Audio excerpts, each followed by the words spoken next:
जय श्री कृष्ण। कृष्ण घटनाओं को कैसे गति देते हैं, वे सहयोग करते हैं जो घटनाएं भविष्य में होने वाली हैं, क्योंकि वे त्रिकालदर्शी हैं।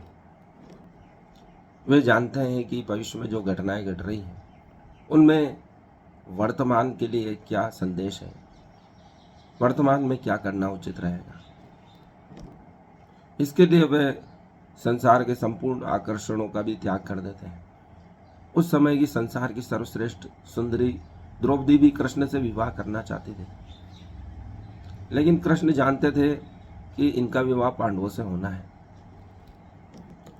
क्योंकि यही भविष्य का दर्शन कराएंगे, भविष्य को तय करेंगे। इसलिए जब कर्ण भी द्रौपदी से विवाह करना चाहता था और वह लगभग सफल ही हो चुका था स्वयंवर में, तो भी कृष्ण मना कर देते हैं द्रौपदी को कि कर्ण से विवाह मत करो। द्रौपदी को इशारा करते हैं कि यह तुम्हारे योग्य नहीं है, जबकि अर्जुन ब्राह्मण वेश में होकर भी लक्ष्य को जीत जाते हैं और द्रौपदी अर्जुन का वरण कर लेती है। कृष्ण यही नहीं रुकते हैं कि अर्जुन का विवाह द्रौपदी से हो जाए। जब भीम और अर्जुन कुंती के पास जाते हैं और कुंती बिना देखे ही कह देती है कि पांचों भाई आपस में बांट लो, तब कृष्ण ही आकर समझाते हैं कि द्रौपदी ने पूर्व जन्म में तपस्या की थी और 5 गुणों वाले एक ही व्यक्ति का पति के रूप में वर मांगा था। तब शिव ने कहा था कि 5 गुण एक ही व्यक्ति में होना संभव नहीं है। तब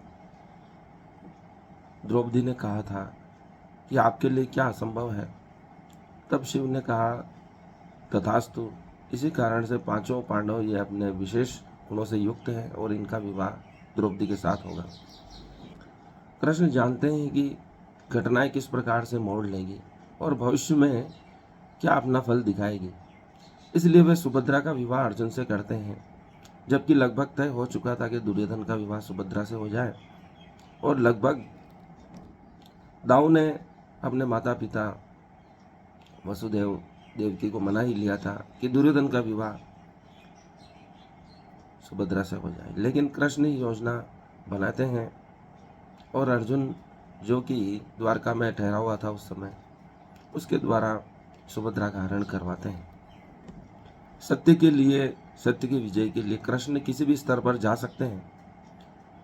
हमें उनकी कोई सीमा नजर नहीं आती है, इसलिए वे इतने रोचक और हमें सौंदर्यपूर्ण दिखाई देते हैं। राधा से प्रेम करते हैं, लेकिन विवाह रुक्मणी से करते हैं। कृष्ण के लिए कोई भी महत्वपूर्ण नहीं है।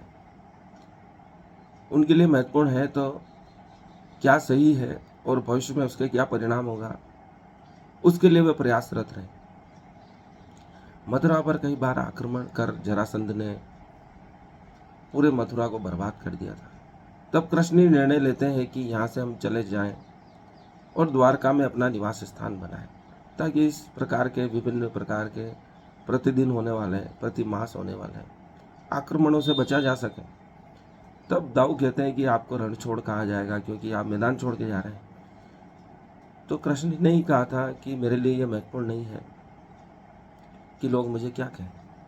मुझे लोग विभिन्न नामों से पुकार सकते हैं, लेकिन मेरे लिए शांति महत्वपूर्ण है। यहाँ की आम जनता कष्ट भोग रही है।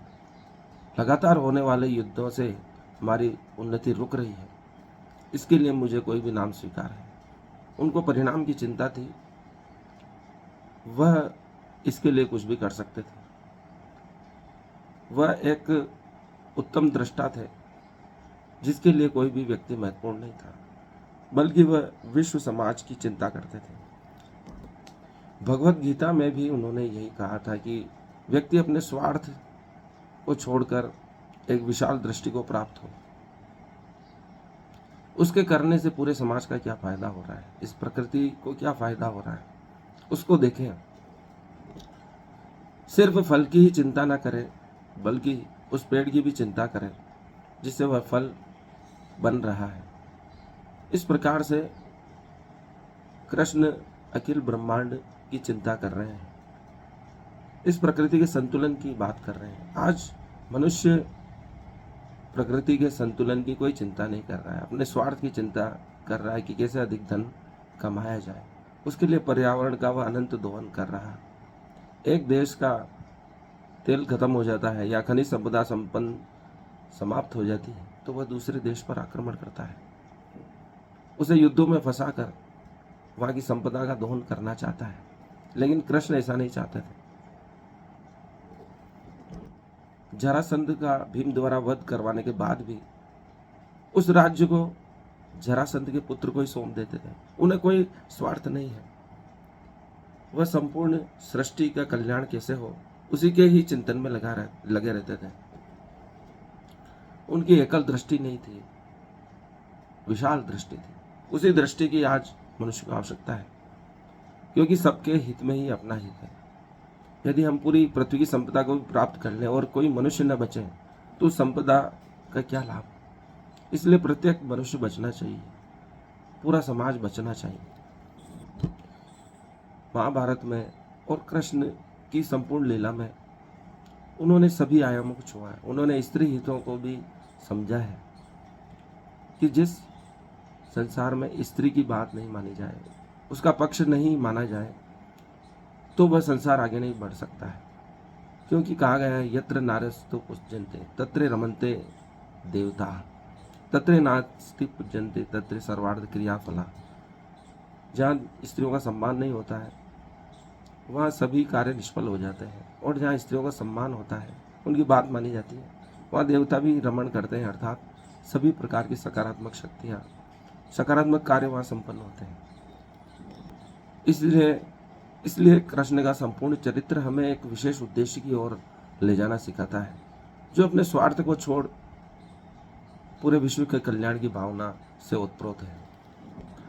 महाभारत में उनके विवेक के बिना इस युद्ध को जीतना संभव नहीं था। चाहे भीष्म पितामह का वध हो, दुर्योधन का वध हो, उसमें सभी में उनकी योजना काम आई है।